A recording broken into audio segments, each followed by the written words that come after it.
Tonight, a scathing report about AI companies in Ontario's healthcare sector and an investigation into one of the vendors approved to deliver it.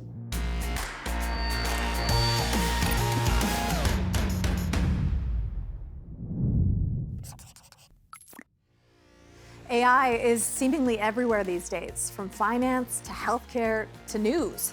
The godfather of AI, Geoffrey Hinton, even frames it as the next industrial revolution. But what happens when these fast-moving technologies are not properly vetted? Could misinformation slip through the cracks? A new report, The Use of Artificial Intelligence in the Ontario Government, was released by the province's Auditor General. Part of her work highlighted problems with the procurement of AI Scribes, a technology that uses AI to transcribe conversations with your doctor. Auditor General Shelley Spence joins us now. Great to have you on the program today. Thanks for having me. Okay, so tell me about this report. What did you find? So we found when we looked at the testing that Supply Ontario had done with the AI Scribes that 45% of what they found was providing hallucinations, which means making up information. And then there were 60% that were inaccurate in what was there. And then 85% was incomplete or missing information. And what did that look like in practice? Well, we didn't test in practice. Right. We just looked at the testing they did. Okay. And they had put together a team that would, have that kind of background to understand if the scribe was actually scribing correctly.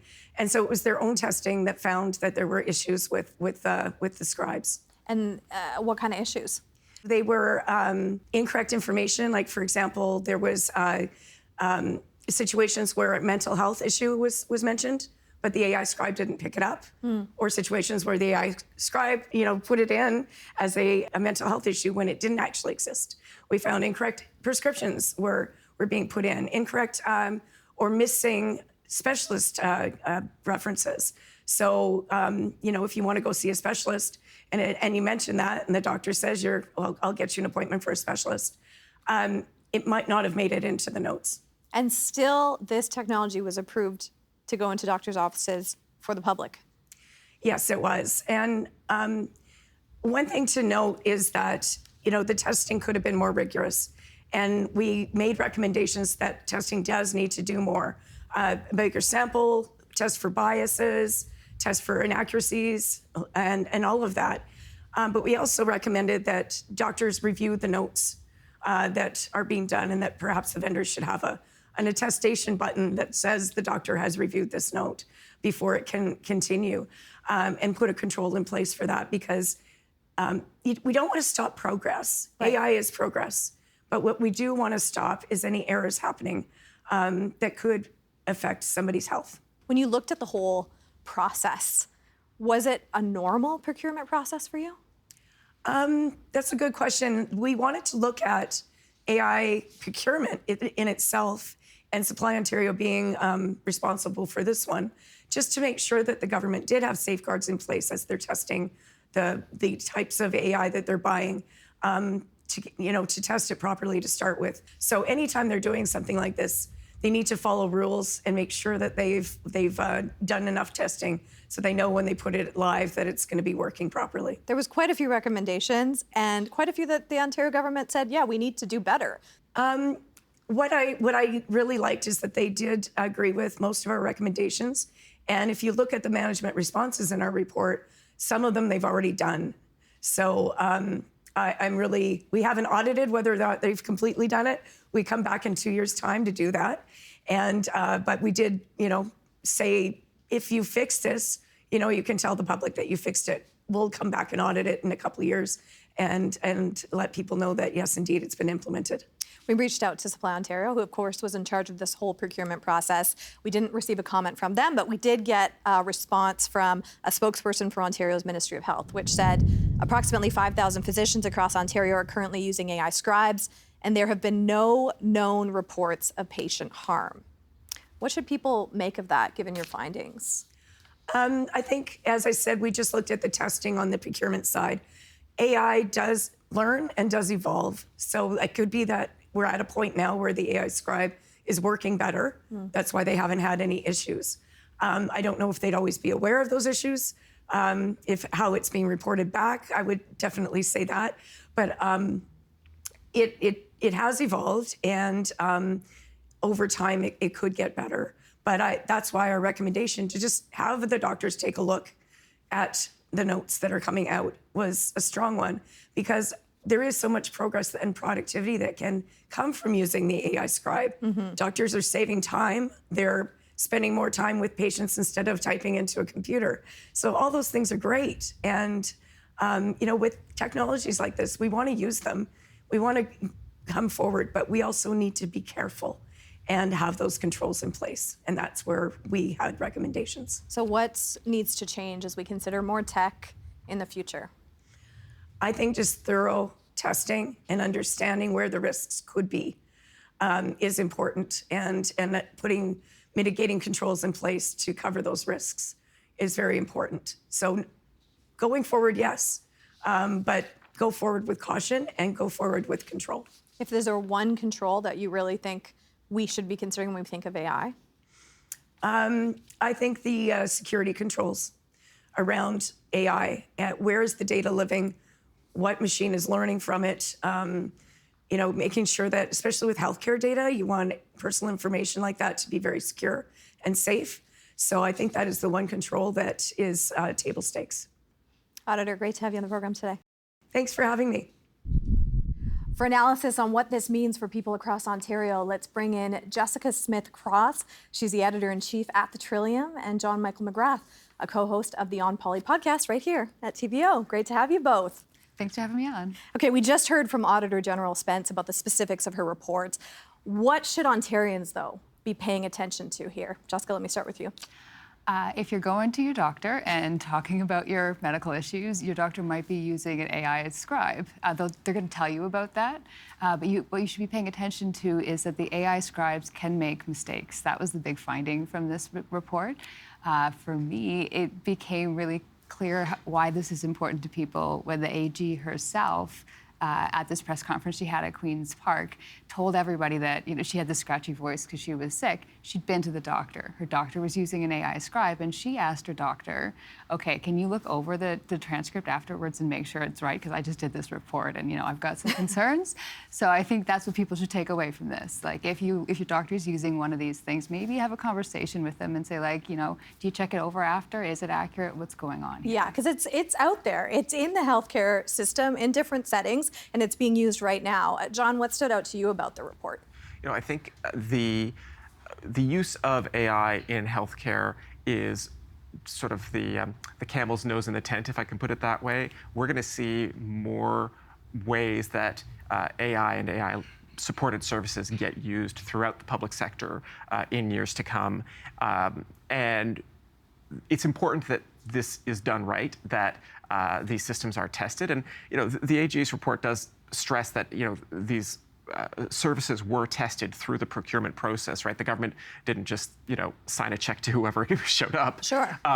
But her wording was that while not every service failed in the same way, they all had weaknesses that we had to be aware of. And right now, it's important that we obviously get this information correct in a healthcare setting. You obviously don't want the doctor accidentally prescribing the wrong medication. That could be very serious. But it's also, a kind of an entry-level problem that we're letting AI solve in the sense that this should be something it is good at and it will get better at. But as Jessica said, this is something that I think, anybody out there who is interfacing with the healthcare system, you do want to be aware of this and really emphasize that your doctor should be taking care. The report on the procurement process felt very critical to me. As political journalists, put that in perspective for me, John. Yeah, the government obviously goes through, I'm sure it's hundreds of major procurements every year, and this was one that they really they highlighted. It's not every day that the government sends out press releases for a procurement announcement, but they did for this one back when it was first announced. And this is all part of the government trying to, get more efficiency out of the healthcare system. Obviously, healthcare, the single biggest item in the budget. So for any government, it is important that those dollars be spent well. But as you say in this report, a lot of questions about whether the government was adequately testing the procurement process. And I don't think the auditor said this, but I think there's a fair question to ask about whether the government was so enthusiastic about the potential for AI that maybe it wasn't testing these services as rigorously as public confidence might have required. Sure, not as many checks and balances. Were you surprised by the problems in the process? That was really interesting to me because as a journalist, we don't often really get to see too much about what goes on behind the scenes with procurement issues. So the AG was able to shine a light on that here. And what I found really interesting about it was that the government prioritized the fact that these AI scribes were made in Ontario over the accuracy by a long shot, by the way they weighted what was important for the procurement.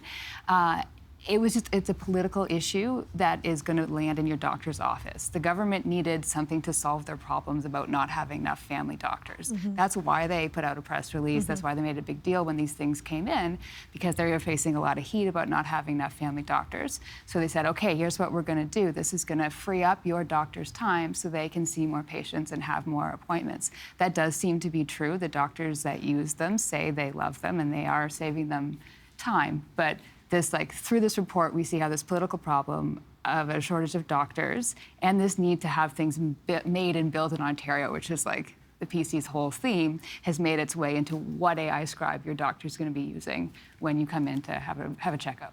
Jessica, did Supply Ontario mishandle this process?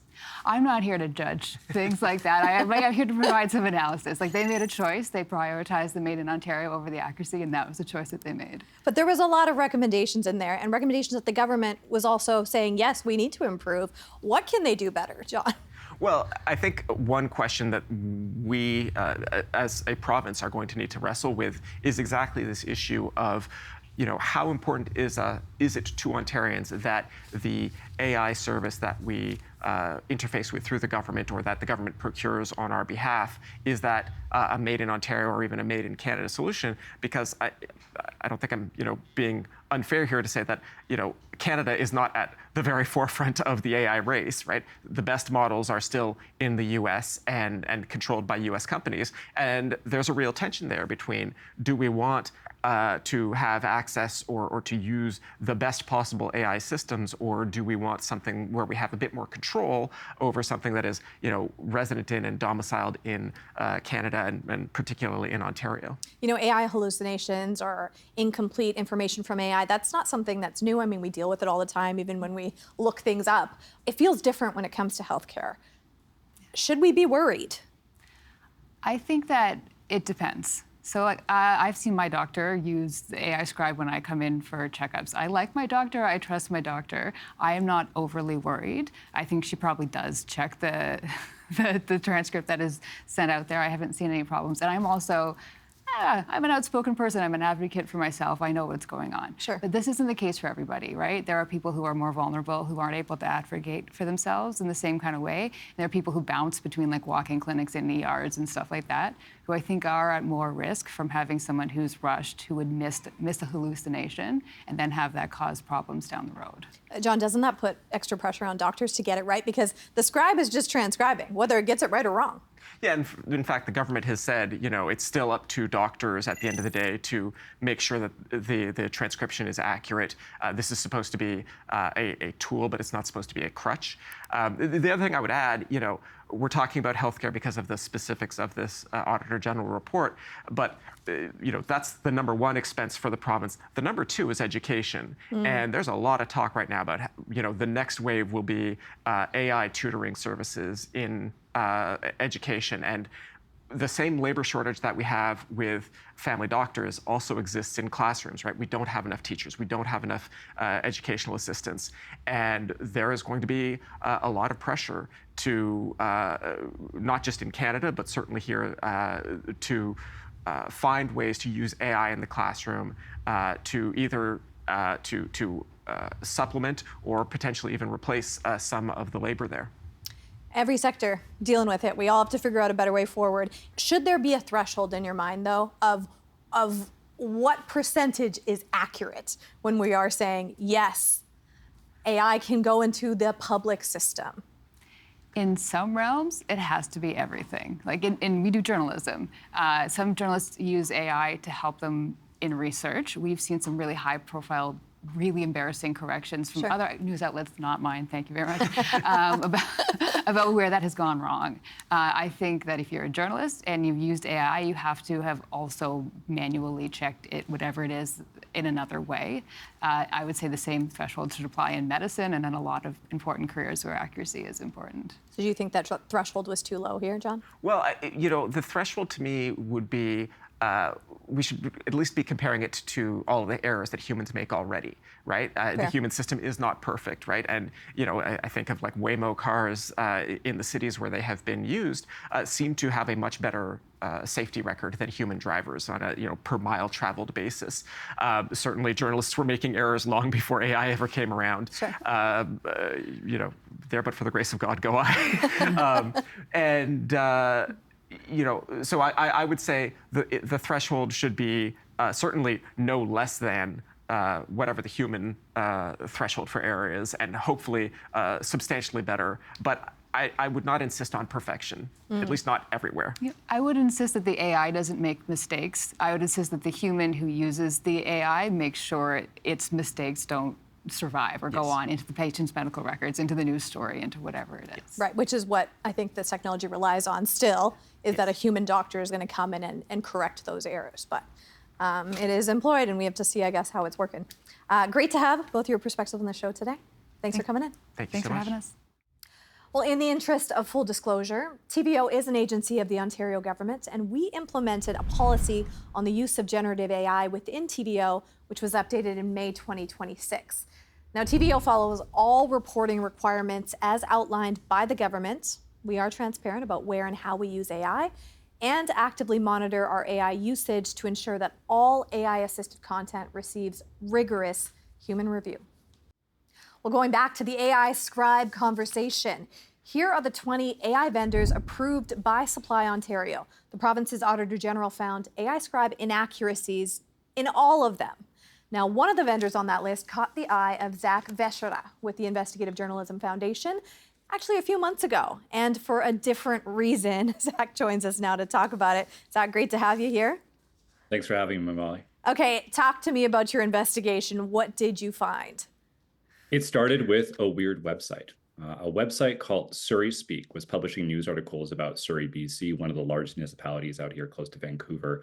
And they caught our attention because a number of these stories that were published were wholly inaccurate.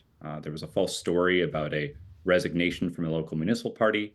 There was what we discovered later to be a doctored photo of a real-life murder victim, and a fake headline about Amazon warehouse workers. And that prompted us to look more closely at the website.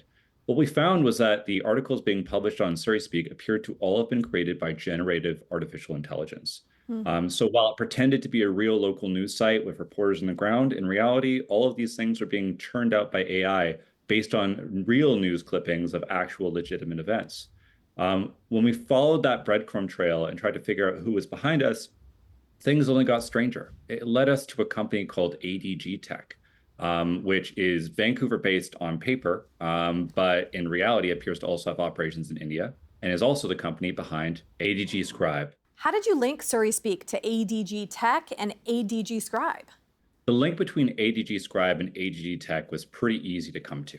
There was lots of stuff on their website that connected the two companies, including a common address, common phone numbers, and mutual references to each other. Okay. So we were very comfortable making that connection early on. When it came to Surrey Speak, it was a little harder, but there was sort of this digital breadcrumb trail of clues we were able to follow. We found that on archived versions of Surrey Speak's website, it described itself as powered by ADG Tech. We also found another company called Network 247, which also described itself as being powered by ADG Tech. And Network 247 listed Surrey Speak as one of its projects, as part of a broader project to create what it called sort of this new media company atmosphere.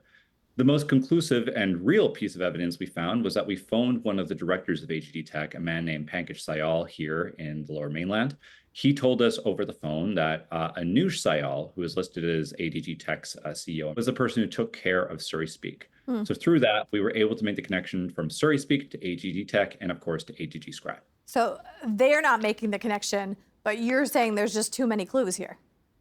That's right. And I should note that when we contacted AGT Tech and asking them about Surrey Speak, they denied having an involvement with the company. But every piece of evidence we found really clearly led us to that company and to Anuj Sayal. Did you physically try to find someone behind this company? We did, and that was probably the strangest part of this story. When we looked into AGT Tech, we found that they had applied for a number of public contracts across Canada and also the United States. They applied to universities advertising their services. They applied to police services. They applied to municipalities, obviously the Ontario government. And through those tender applications, we were able to find addresses. What we found, first of all, was that some of the addresses being provided by the company for Anuj Sayal were incomplete. They weren't real places. And when they were complete addresses, we checked it out, 2 of them. One of them is a home that doesn't exist. It's a street number, but there is no home matching that street number. The second one is a home that we visited. We left a note, we knocked, no sign of anyone there, and no response from them. The company's address is basically a tech accelerator lab run by Simon Fraser University in downtown Vancouver. AGT Tech has a partnership with that tech accelerator, so they are allowed to use that address, but there's no physical presence of the company there and no one that we could talk to there about it. I want to come back to the inaccurate information on Surrey Speak. You know, that's what our show is all about. How is that impacting real people? I think it's impacting people in profound ways that we have yet to fully understand and realize. One thing I learned in this investigation is that AI-generated news slop, if you would, is becoming a lot more prolific. And in the case of Surrey Speak, I think there are demonstrated consequences of it. They published a false story stating that a man named William Azeroff, who's running to be the mayor of Vancouver, had resigned from an executive position at his party. It was completely false. He never held that executive position. And the story implied that he had resigned because of some very inflammatory comments made on social media. He has made no such comments. It obviously caused him distress. I think the more disturbing example that we found also was a story that Surrey Speak had published about a real-life murder victim, a young woman. And we noticed that the photo of her looked markedly different from other photos published by legitimate news sites. And we were able to confirm through a number of engines that it was an AI-generated photo of a real-life murder victim. There was another case where there was a real attempted robbery that happened in New Westminster near Vancouver. There were real news stories about it, and Surrey Speak essentially pumped out a story that, again, had a artificially generated image of this mugging victim, an elderly woman. So it's not just fake information that's going out there. That's concerning enough, I think, on its face, but it's also doctored images of people going through the worst moments of their lives or people who have been the victims of unspeakable tragedies. And you can imagine the distress that causes people. Scary, scary. We had a chance to talk to William earlier, and here's how he felt when he saw the fake information about him online. This is the Vancouver mayoral candidate. It said I'd been fired over sort of these vague but problematic circumstances, and none of that was even remotely true. And so it seemed like it was more trying to get out an AI generated news story about somebody in the public spotlight, potentially to feed more AI stories is what we assumed, but it was just weird. Zak, William, they're assuming that it is AI for sure on the Surrey Speak site. Why do you think that exactly? Do we know for sure? The short answer is it's hard to know with absolute certainty, but we have very strong indications it is AI generated. It appears that Surrey Speak is basically scanning actual real legitimate news site stories and essentially pumping out AI generated versions that are based on those stories. We can kind of tell that because when you read the stories, not only is there a strong AI tone, and not only are they testing positive in various AI detection tools that we're using, but it's sort of clear that they're only publishing things that are reported in other news stories, and they're often getting some basic details wrong. Things are just slightly off. They're a little too vague. They're a little too strange. And every once in a while, we noticed on Surrey Speak, it also appears to generate an article about something that is trending in the news, like Mr. Azeroff, but it's just completely off base. It appears to have detected his victory in that contested mayoral nomination and essentially created a story that has really no basis in reality on that front. I think his campaign originally believed this might be a calculated hit piece, if you would, something that was designed to raise a controversy around his nomination. And maybe you can't completely discount that, but as he said, it was so sloppily done and so detached from reality that it almost seems like it was more a bug. It was a total accident that this was published. A NewsGuard analysis found more than 2,500 AI-generated news sites out there, some, putting true information, some putting fake information. How widespread of a problem do you think that is in Canada? I think it's relatively small right now, but it does appear to be growing. We, even in our just sort of very cursory look, were able to identify quite a few sites that are, appear to be AI generated. There's lots of hallmarks of it. The pieces are running without bylines, or the bylines are like very small or incomplete, just a first name. There's that vague kind of weird AI tone, lots of incorrect information. And every once in a while, stories published on these kind of slop sites are going viral. They're finding real traction on social media and they're spreading wide and far. So we're in a weird state where legitimate news is not allowed on the most popular social media platforms, but these AI generated stories are, and that's playing to their advantage. Knowing all that you know, Zak, how big of an issue is it that ADG Tech got a contract from the Ontario government? This is a company that appears to be connected to what appears to be a website that is generating AI news slop, that is creating fabricated stories and fake headlines. It's also the company that produces an AI transcription tool that might be being used by some Ontario doctors to record conversations with patients, take notes, and maybe even inform medical procedures or diagnoses based on those notes. I understand the Auditor General's report has already raised some red flags around these transcription tools in general, and I'd be very interested to see what they find if they dig deeper into these tools and into ADG Tech. Raises a lot of red flags. Zak, incredible reporting. Thank you for joining us on the program today. Thank you so much for having me. Nearly a month ago, we reached out to Supply Ontario for comment on ADG Tech's involvement in the AI Scribe vendor process. They acknowledged our request, but did not provide a response. We reached out to ADG Tech, the company behind ADG Scribe, through available emails, website contact forms, and by phone. We also reached out to Surrey Speak, Network 247, and ADG Tech's parent company in India. We didn't receive a response from any of them. Well, let's turn to Reality Check this week, where the head of U.S. Health is spreading rumors about Canada again.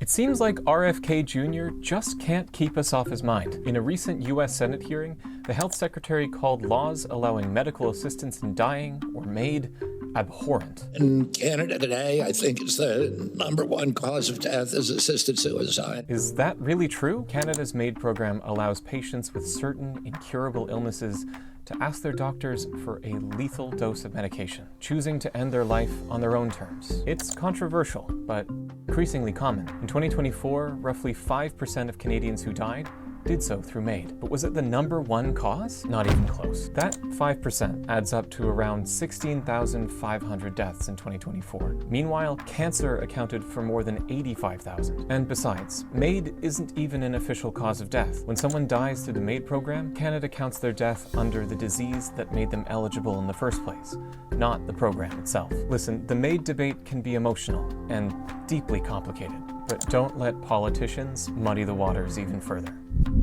This month, the Democratic Republic of Congo is facing 2 crises at the same time. One is a new outbreak of Ebola, suspected to be linked to dozens of deaths. The other is misinformation. Ebola is often fatal, and right now there's no vaccine or treatment for the virus behind this particular outbreak. But communicating the risks can be challenging. Tensions have flared in some parts of the DRC, where rumors say the virus isn't even real. So right now, volunteers are going door to door, trying to help contain the spread of deadly disease and deadly disinfo too. That's your reality check. Now you're in the know. On our season finale of Big If True, powering down devices for kids under the age of 16. Are you for a social media ban or against it? We have both sides of the debate.